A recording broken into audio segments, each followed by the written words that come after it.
Catching up with UNA head football coach Chris Willis in this Lion Vision update presented by CBNS Bank. UNA football coming off of the road loss to Monmouth, 45-33 over the weekend. And coach, before we talk about some specifics from that one, just your final takeaways from a hard-fought game against the two-time defending Big South Conference champions. Well, I mean, a slow start, and pretty much you can sum it up with 21 points off of turnovers. Been our problem a lot this year is the turnovers offensively. Move the ball, put up some points. I think had 400-something yards of offense.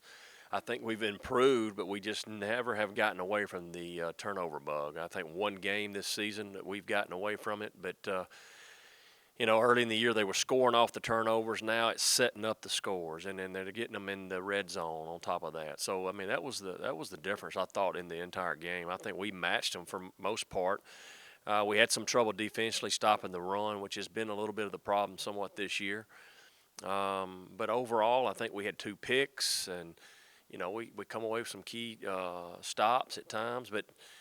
And I thought all day long it was just we were out of sync at the very beginning. And then I thought, too, special teams was probably our worst special teams day. I mean, all this coming off a bye, it's just now I look at it, sometimes I wish we could have just kept rolling. You second-guess yourself on some things. But it is what it is. We got to get back and get it fixed and keep working. We got 2 games left, play the number 5 team in the country coming in, and then we got one more road test with Hampton and see if we can finish this thing strong.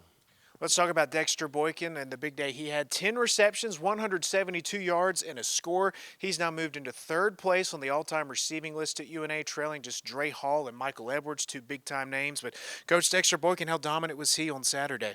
Yeah, I mean, that's him. I mean, when you're able to give him the ball and he can get to it, he back shoulder throws. I thought the quarterbacks put him in some good positions. He went up and leaped over guys. I thought they had some good coverage at times. And I just don't think our receivers in this league get enough respect over the years. And we've got 2, 3, 4 guys that can, go with anybody. And there's some good receivers in this league.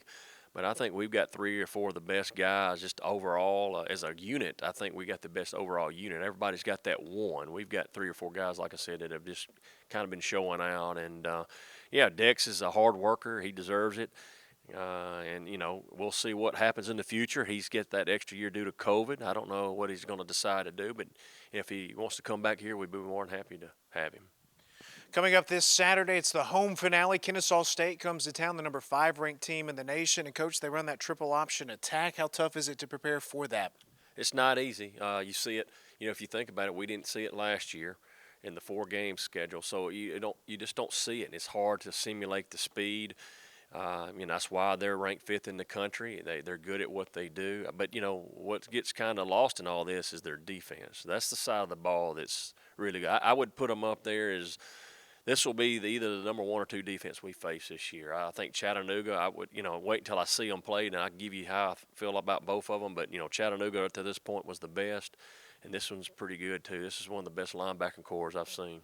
Senior Day will be Saturday as well. The Lions will be honoring 13 members of this year's senior class. And, Coach, this senior class, you got a guy in Will Evans. He was on the final Division II football team. Some of these guys have been here since 2018, the first year of the Division I transition. What can you say about everything they've done for the program during their time at UNA?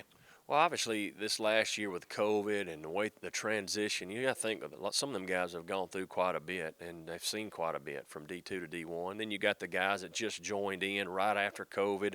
They probably wasn't sure at times if they were going to even get to play again. So it's probably going to be an emotional day for these guys. I mean, these are guys who no longer can put on the helmet or shoulder pad. There's no extra year unless they go professionally. And so that's always a tough day, and I'm hoping we can play well for them and send them out on a high note. 2 o'clock Saturday, North Alabama takes on Kennesaw State. Hope to see you out at Brawley Stadium.